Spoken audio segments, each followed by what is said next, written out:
So one might ask, where did this all begin, what we have today, really a world in a state of cumulative collapse? You get it started with John Locke. And John Locke introduces property, and he has three provisos for just private right and property. And the three provisos are that there must be enough left over for others, and that you must not let it spoil, and that you, most of all, must mix your labor with it. It seems justified. You mix your labor with the world, then you're entitled to the product, and as long as there's enough left over for others, and as long as it doesn't spoil, you don't allow anything to go to waste, that's okay. Well, he spends a long time of his famous treatise of government, and it's since been the canonical text for economic and political and legal understanding. Is still a classic text of study.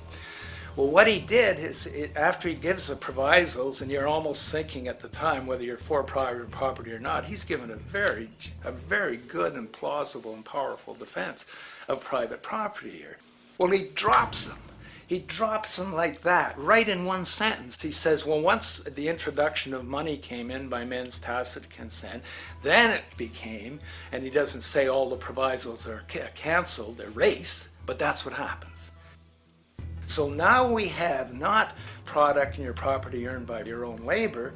Oh no, money buys labor now. There's no longer consideration of whether there's enough left over for others.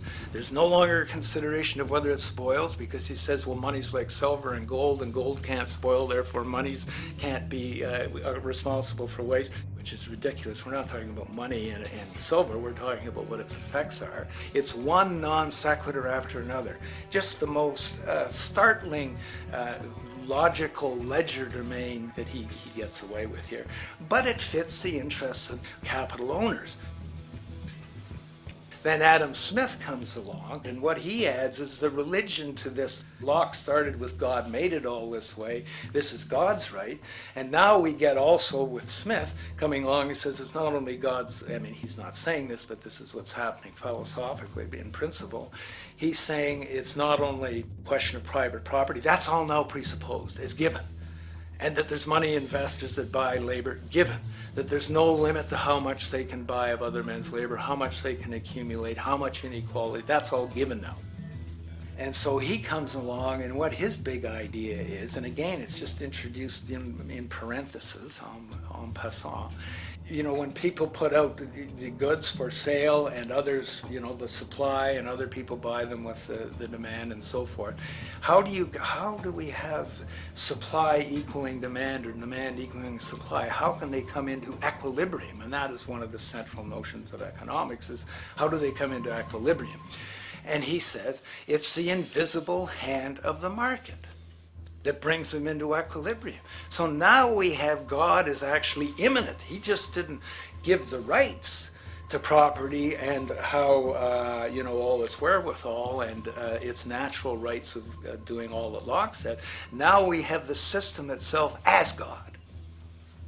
In fact, Smith says, when he talks, and you'll never find this quoted, you have to read the whole of the Inquiry into the Wealth of Nations. He says, the scantiness of subsistence sets limits to the reproduction of the poor, and that nature can deal with this in no other way than elimination of their children.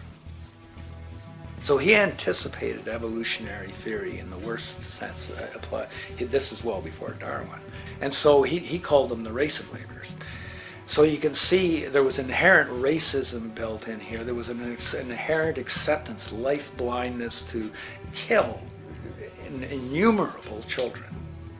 And he thought, well, that's the invisible hand making supply meet demand and demand meet supply. So see how wise God is. So you can see a lot of the really virulent, life-destructive, eco-genocidal things that are going on now have, in a way, a thought gene back in Smith too. When we reflect on the original concept of the so-called free market capitalist system, as initiated by early economic philosophers such as Adam Smith, we see that the original intent of a market was based around real, tangible, life-supporting goods for trade. Adam Smith never fathomed that the most profitable economic sector on the planet would eventually be in the arena of financial trading or so-called investment, where money itself is simply gained by the movement of other money in an arbitrary game which holds zero productive merit to society. Yet, regardless of Smith's intent, the door for such seemingly anomalous advents was left wide open by one fundamental tenet of this theory. Money is treated as a commodity in and of itself. Today, in every economy of the world, regardless of the social system they claim, money is pursued for the sake of money and nothing else. The underlying idea, which was mysteriously qualified by Adam Smith with his religious declaration of the invisible hand, is that the narrow, self-interested pursuit of this fictional commodity will somehow magically manifest human and social well-being and progress.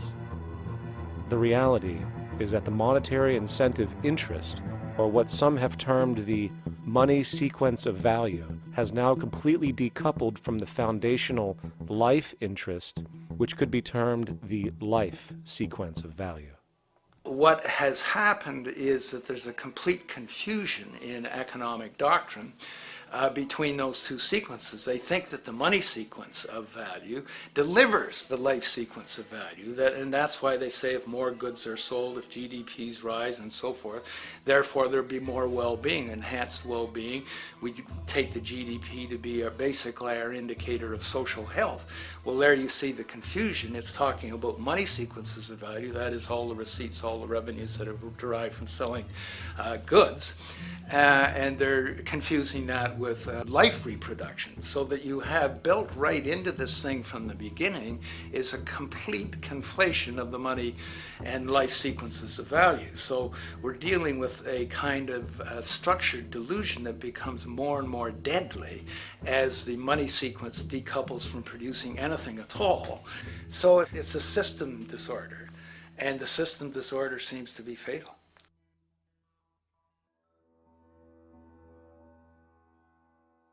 In society today, you seldom hear anyone speak of the progress of their country or society in terms of their physical well-being, state of happiness, trust, or social stability.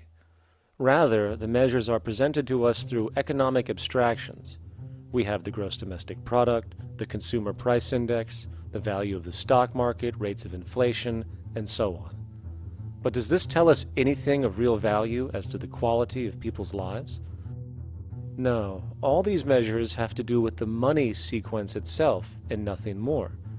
For example, the gross domestic product of a country is a measure of the value of goods and services sold. This measure is claimed to correlate to the standard of living of a country's people. In the United States, healthcare accounted for over 17% of GDP in 2009, amounting to over $2.5 trillion spent, hence creating a positive effect on this economic measure. And based on this logic, it would be even better for the U.S. economy if healthcare services increased more so, perhaps to $3 trillion or $5 trillion, since that would create more growth, more jobs, and hence boasted by economists as a rise in their country's standard of living. But wait a minute, what do healthcare services actually represent? Well, sick and dying people. That's right, the more unhealthy people there are in America, the better the economy. Now, that is not an exaggeration or a cynical perspective. In fact, if we step back far enough, you will realize that the GDP not only doesn't reflect real public or social health on any tangible level, it is, in fact, mostly a measure of industrial inefficiency and social degradation. And the more you see it rise, the worse things are becoming with respect to personal, social, and environmental integrity. You have to create problems to create profit. There is no profit under the current paradigm in saving lives, putting balance on this planet, having justice and peace or anything else. There's just no profit there. There's an old saying, pass a law, create a business, whether you're creating a business for a lawyer or whatever. So, crime does create business, just like destruction creates business in Haiti.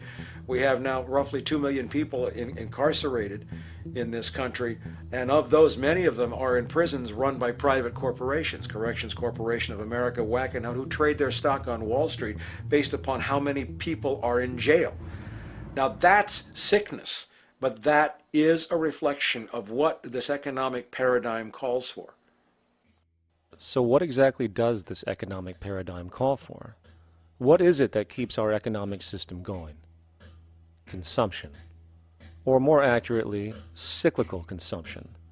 When we break down the foundation of classic market economics, we are left with a pattern of monetary exchange that simply cannot be allowed to stop or even substantially slowed, if the society as we know it is to remain operational. There are three main actors on the economic stage: the employee, the employer, and the consumer. The employee sells labor to the employer for income. The employer sells its production services and hence goods to the consumer for income. And the consumer, of course, is simply another role of the employer and employee, spending back into the system to enable the cyclical consumption to continue. In other words, the global market system is based on the assumption that there will always be enough product demand in society to move enough money around at a rate which can keep the consumption process going. And the faster the rate of consumption, the more so-called economic growth is assumed, and so the machine goes. But hold on, I thought an economy was meant to, I don't know, economize?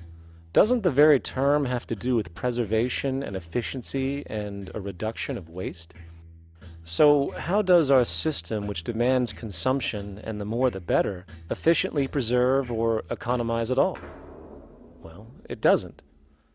The intent of the market system is, in fact, the exact opposite of what a real economy is supposed to do, which is efficiently and conservatively orient the materials for production and distribution of life-supporting goods. We live on a finite planet with finite resources, where, for example, the oil we utilize took millions of years to develop, where the minerals we use took billions of years to develop. So, having a system that deliberately promotes the acceleration of consumption for the sake of so-called economic growth is pure ecocidal insanity. Absence of waste, that's what efficiency is. Absence of waste. This system is more wasteful than all the other existing systems in the history of the planet. Every level of life organization and life system is in a state of crisis and challenge and decay or collapse. No peer-reviewed journal in the last 30 years will tell you anything different. That is, that every life system is in decline, as well as social programs, as well as our water access. Try to name any means of life that isn't threatened and in danger. You can't. There really isn't one, and that's very, very despairing. But we haven't even figured out the causal mechanism. We don't want to face the causal mechanism. We just want to go on, that's what insanity is, where you keep doing the same thing over and over again, though it clearly doesn't work. So you're really dealing with not an economic system, but I would go so far as to say an anti-economic system. There's an old saying that the competitive market model seeks to create the best possible goods at the lowest possible prices. This statement is essentially the incentive concept which justifies market competition based on the assumption that the result is the production of higher quality goods. If I was going to build myself a table from scratch, I would naturally build it out of the best, most durable materials possible, right? With the intent for it to last as long as possible. Why would I want to make something poor, knowing I would have to eventually do it again and expend more materials and more energy? Well, as rational as that may seem in the physical world, when it comes to the market world, it is not only explicitly irrational, it is not even an option. It is technically impossible to produce the best of anything if a company is to maintain a competitive edge and hence remain affordable to the consumer. Literally everything created and set for sale in the global economy is immediately inferior the moment it is produced, for it is a mathematical impossibility to make the most scientifically advanced, efficient, and strategically sustainable products. This is due to the fact that the market system requires that cost efficiency, or the need to reduce expenses, exist at every stage of production, from the cost of labor to the cost of materials and packaging, and so on. This competitive strategy, of course, is to make sure the public buys their goods rather than from a competing producer, which is doing the exact same thing to also make their goods both competitive and affordable. This immutably wasteful consequence of the system could be termed intrinsic obsolescence. However, this is only one part of a larger problem. A fundamental governing principle of market economics, one that you will not find in any textbook, by the way, is the following. Nothing produced can be allowed to maintain a lifespan longer than what can be endured in order to continue cyclical consumption. In other words, it is critical that stuff break down, fail, and expire within a certain amount of time. This is termed planned obsolescence. Planned obsolescence is the backbone of the underlying market strategy of every goods-producing corporation in existence. While very few, of course, would admit to such a strategy outright, what they do is mask it within the intrinsic obsolescence phenomenon just discussed, while often ignoring or even suppressing new advents in technology which might create a more sustainable, durable good. So, if it wasn't wasteful enough that the system inherently cannot allow the most durable and efficient goods to be produced, planned obsolescence deliberately recognizes that the longer any good is in operation, the worse it is for sustaining cyclical consumption and hence the market system itself. In other words, product sustainability is actually inverse to economic growth, and hence there is a direct, reinforced incentive to make sure lifespans are short of any given good produced. And in fact, the system cannot operate any other way. One glance at the sea of landfills now spreading across the world show the obsolescence reality.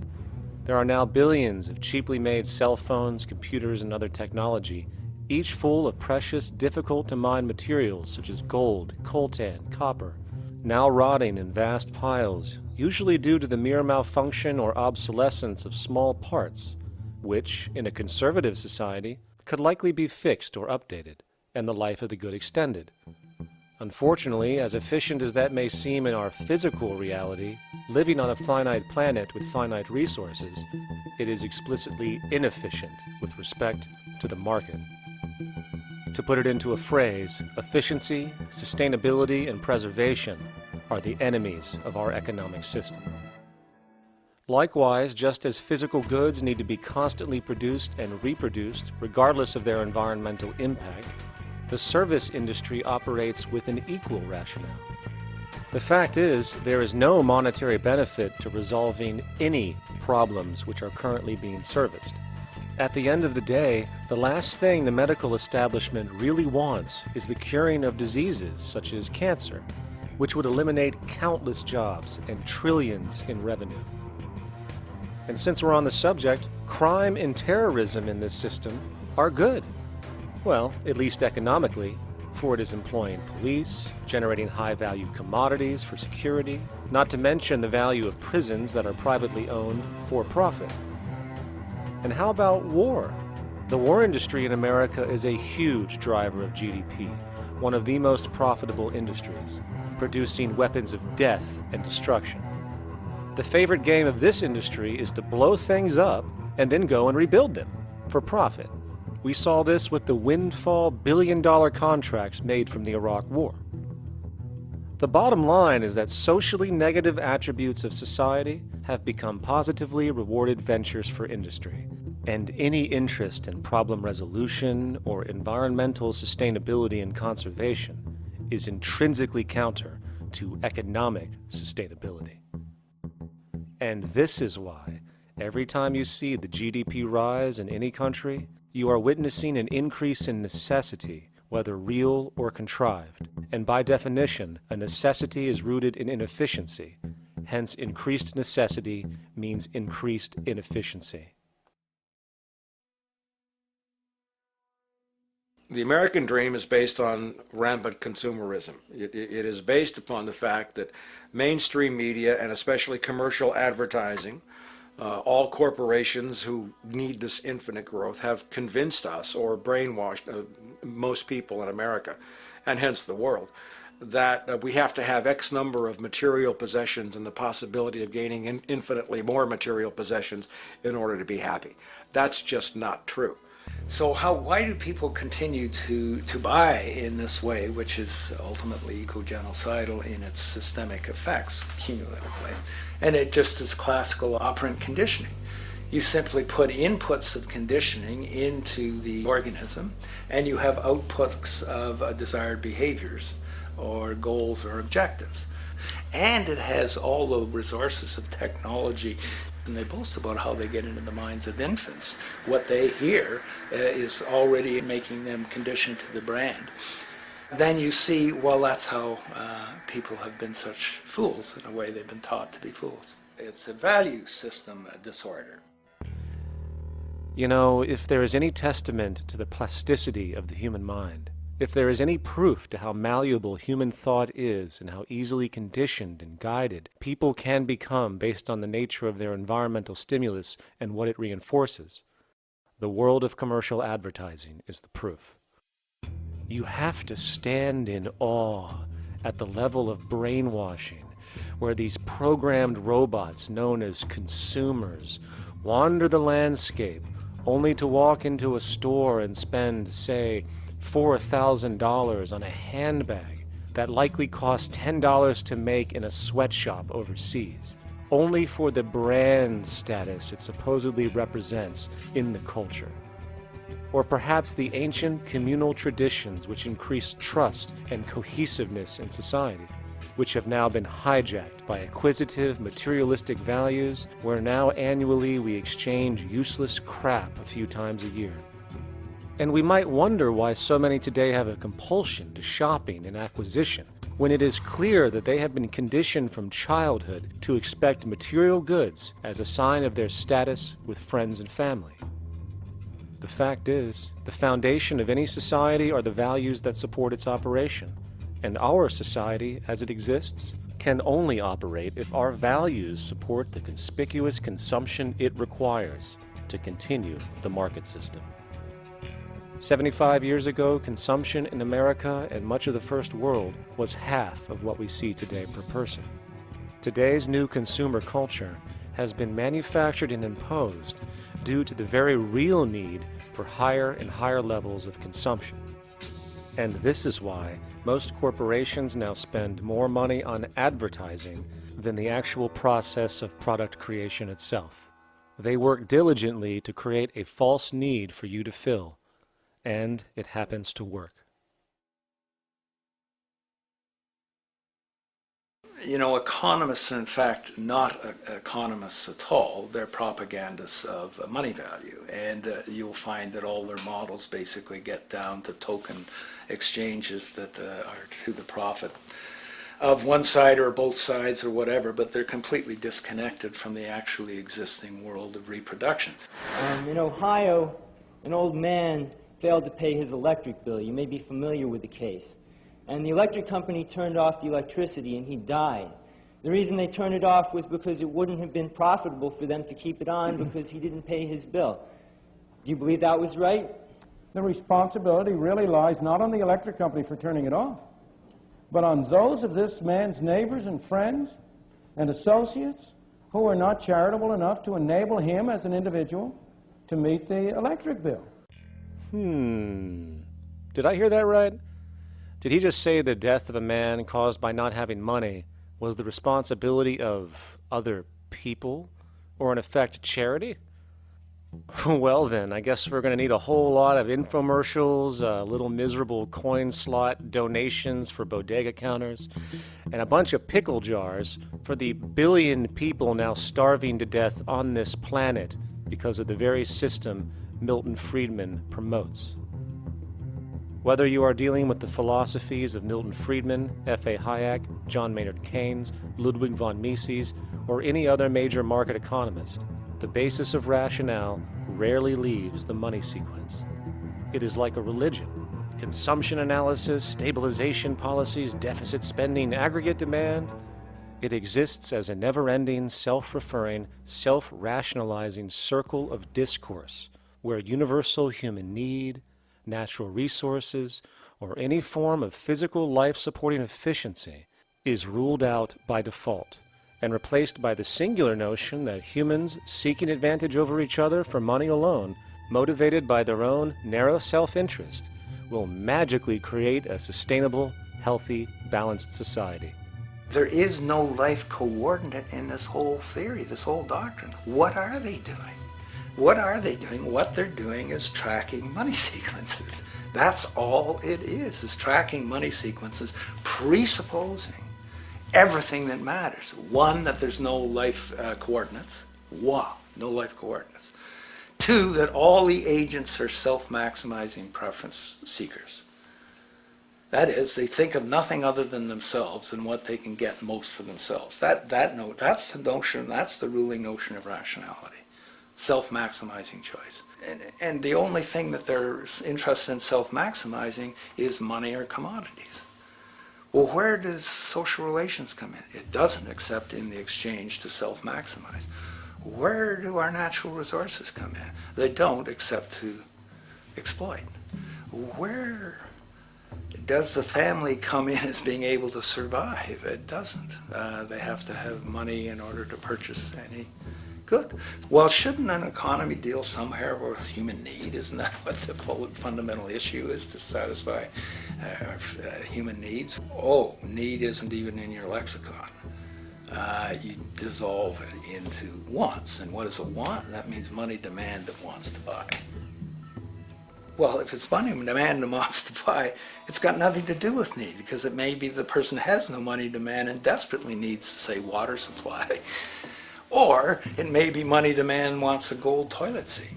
Well, where does it all go? To the gold toilet seat. And you call this economics? Like, it's really, when one thinks of it, it's got to be the most bizarre delusion in the history of human thought. Now, so far we have focused on the market system, but this system is actually only one half of the global economic paradigm. The other half is the monetary system. While the market system deals with the interaction of people gaming for profit across the spectrum of labor, production, and distribution, the monetary system is an underlying set of policies set by financial institutions which create conditions for the market system, among other things. It includes terms we often hear, such as interest rates, loans, debt, the money supply, inflation, etc. And while you might want to pull your hair out listening to the gibberish coming from the monetary economists, modest preemptive actions can obviate the need of more drastic actions at a later date. the nature and effect of this system is actually quite simple. Our economy has, or the global economy has, three basic things that govern it. One is fractional reserve banking, banks printing money out of nothing. It's also based upon compound interest. When you borrow money, you have to pay back more than you borrowed, which means that you, in effect, create money out of thin air, again, which has to be serviced by creating still more money. We live in an infinite growth paradigm. The economic paradigm we live in now is a Ponzi scheme. It's nothing grows forever. It's not possible. As a great psychologist James Hillman wrote, the only thing that grows in a human body after a certain age is cancer. It's not just the amount of money that has to keep growing, it's the amount of consumers. Consumers to borrow money at interest to generate more money, and obviously that's not possible on a finite planet. People are basically vehicles to just create money, which must create more money to keep the whole thing from falling apart, which is what's happening right now. There are really only two things anyone needs to know about the monetary system. 1. All money is created out of debt. Money is monetized debt, whether it materialized from treasury bonds, home loan contracts, or credit cards. In other words, if all outstanding debt was to be repaid right now, there would not be $1 in circulation. And 2, interest is charged on virtually all loans made, and the money needed to pay back this interest does not exist in the money supply outright. Only the principal is created by the loans, and the principal is the money supply. So, if all this debt was to be repaid right now, not only would there not be $1 left in circulation, there would also be a gigantic amount of money owed that is literally impossible to pay back, for it does not exist. The consequence of all of this is that two things are inevitable: inflation and bankruptcy. As far as inflation, this can be seen as an historical trend in virtually every country today, and easily tied to its cause, which is the perpetual increase of the money supply, which is required to cover the interest charges and keep the system going. As far as bankruptcy, it comes in the form of debt collapse. This collapse will inevitably occur with a person, a business, or a country, and typically happens when the interest payments are no longer possible to make. But there is a bright side to all of this. Well, at least in terms of the market system, because debt creates pressure. Debt creates wage slaves. A person in debt is much more likely to take a low wage than a person who isn't, hence becoming a cheap commodity.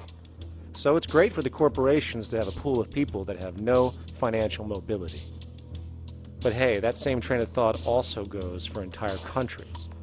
The World Bank and the International Monetary Fund, which mostly serve as proxies for transnational corporate interests, give gigantic loans to troubled countries at very high interest rates, and then, once the countries are deeply in the hole and can't pay, austerity measures are applied, the corporations swoop in, set up sweatshops, and take their natural resources. Now that's market efficiency. But wait, there's more. You see, there's this unique hybrid of the monetary and market system called the stock market, which rather than, actually produce anything real, they just buy and sell money itself. And when it comes to debt, you know what they do? That's right, they trade it. They actually buy and sell debt for profit, from credit default swaps and collateralized debt obligations for consumer debt, to complex derivative schemes used to mask the debt of entire countries, such as the collusion of investment bank Goldman Sachs in Greece, which nearly collapsed the entire European economy. So when it comes to the stock market and Wall Street, we have an entirely new level of insanity born out of the money sequence of value. All you need to know about markets was written in an editorial in the Wall Street Journal a couple of years ago. It was called Lessons of the Brain-Damaged Investor. And in this editorial, they explain why people with slight brain damage do better as investors than people with normal brain functionality. Why? Because the slightly brain-damaged person has no empathy. And that's the key. If you don't have any empathy, you do well as an investor. And so Wall Street breeds people who have no empathy to go in there and to make decisions and make trades that they have no compunction about and no thought whatsoever as to what they're doing might affect their fellow human being. So they breed these robots, these people who have no souls. And since they don't even want to pay these people anymore, they're now breeding robots, real algorithmic traders. Goldman Sachs in the high-frequency trading scandal. They put a computer next to the exchange, the New York Stock Exchange. This computer, this co-located computer, as they call it, it front-runs all the trades on the exchange, and it hits the exchange with volumes of orders in ways that scalp pennies and nickels away from the exchange. It's like they're siphoning money all day long. They went one quarter last year, 30 or 60 straight days without a single down day, and made millions of dollars every single day. Is that because, well, that's statistically impossible? When I worked on Wall Street, the way it works is everyone kicks upstairs the bribes. The brokers bribe to the office manager bribes to the regional sales manager bribes to the national sales manager. It's a common understanding. At Christmas, who gets the biggest bonus at Christmas in an average brokerage office? The compliance officer. The compliance officer sits there all day long. He's supposed to be making sure you don't violate any of the margin rules and you're complying with the law. Of course, yeah, to the extent that you can bribe the compliance officer, yeah, that's right, you are complying with the law. So how does fraud has become the system? It's no longer a byproduct. It is the system. It's like that old Woody Allen joke. He says, "Doctor, my brother thinks he's a chicken." And the doctor says, "Take a pill, and that should cure the problem." And he says, "No, doctor, you don't understand. We need the eggs." Okay? So The trading of fraudulent claims back and forth between banks to generate fees, to generate bonuses, has become the GDP producing growth engine of the United States economy. Even though they're essentially trading fraudulent claims that there's absolutely no hope of ever paying back.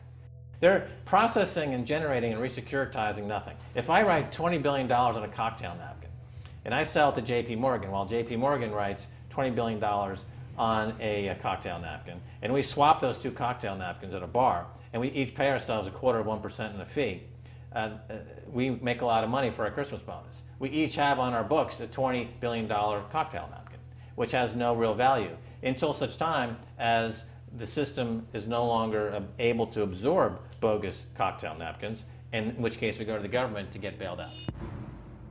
And because of Wall Street and the global stock market, there are now conservatively about $700 trillion of outstanding fraudulent claims known as derivatives, still waiting to collapse, a value amounting to over 10 times the gross domestic product of the entire planet.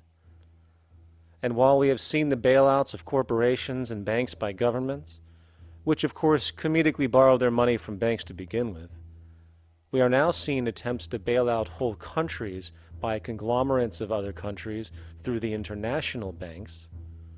But how do you bail out a planet?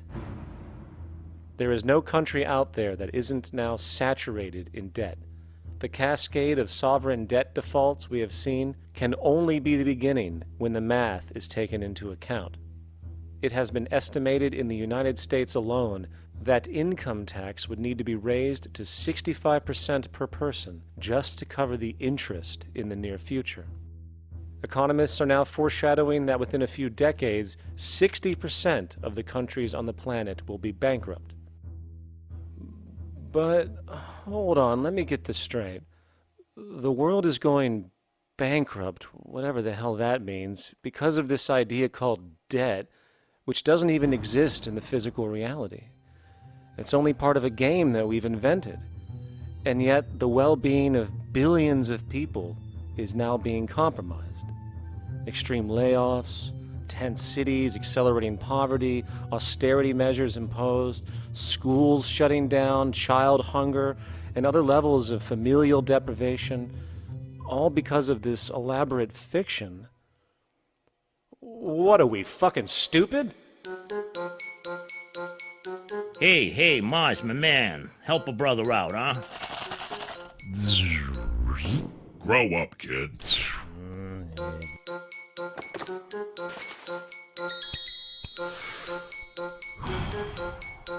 Saturn, what's up, man? You remember that smoking nebula I hooked you up with a while back? Listen, Earth, we're getting really tired of you. You've been given everything, and yet you waste it all. You got plenty of resources, and you know it. Why don't you grow up and learn some responsibility, for Christ's sake? You're making your mother miserable.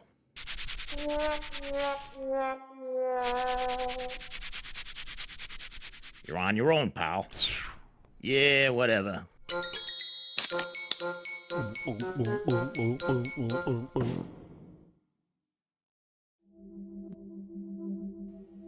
Now, all of this considered, from the waste machine known as the market system to the debt machine known as the monetary system, hence creating the monetary market paradigm which defines the global economy today, there is one consequence that runs through the entire machine: inequality. Whether it is the market system which creates a natural gravitation towards monopoly and power consolidation, while also generating pockets of wealthy industries that tower over others regardless of utility, such as the fact that top hedge fund managers on Wall Street now take home over $300 million a year for contributing literally nothing, while a scientist looking for a cure for a disease trying to help humanity might make $60,000 a year if they're lucky. Or whether it is the monetary system, which has class division built right into its structure. For example, if I have $1 million to spare and I put it into a CD at 4% interest, I will make $40,000 a year. No social contribution, no nothing. However, if I'm a lower class person and have to take loans to buy my car or home, I am paying in interest, which, in abstraction, is going to pay that millionaire with the 4% CD. This stealing from the poor to pay the rich is a foundational, built-in aspect of the monetary system, and it could be labeled structural classism. Of course, historically, social stratification has always been deemed unfair, but obviously accepted overall as now 1% of the population owns 40% of the planet's wealth. But, material fairness aside, there is something else going on underneath the surface of inequality, causing an incredible deterioration in public health as a whole. Well, I think people are often puzzled by the contrast between the material success of our societies, unprecedented levels of wealth, and the many social failings. I mean, you know, if you look at the rates of drug abuse or violence or self-harm amongst kids or mental illness, there's clearly something going deeply wrong with our societies. What the data that I've been describing does is simply shows that intuition that people have had for hundreds of years, that inequality is divisive and socially corrosive, that intuition is truer than I think we ever imagined. There are very powerful psychological and social effects of inequality, more to do, I suppose, with feelings of superiority and inferiority, that kind of division, and maybe going with the sort of respect, disrespect, people feeling looked down on at the bottom, which, by the way, is why violence is more common in more unequal societies. It's the trigger to violence is so often people feeling looked down on and disrespected. If there is one principle I can emphasize that is the most important principle underlying the prevention of violence, it would be equality. The single most significant factor that affects the rate of violence is the degree of equality versus the degree of inequality in that society. So what one's looking at is a sort of general social dysfunction. It's not just one or two things that go wrong as inequality increases. It seems to be everything, whether we're talking about crime or health or mental illness or whatever. One of the really disturbing findings out in public health there is never ever make the mistake of being poor or being born poor. Your health pays for it in endless sorts of ways, something known as the health socioeconomic gradient.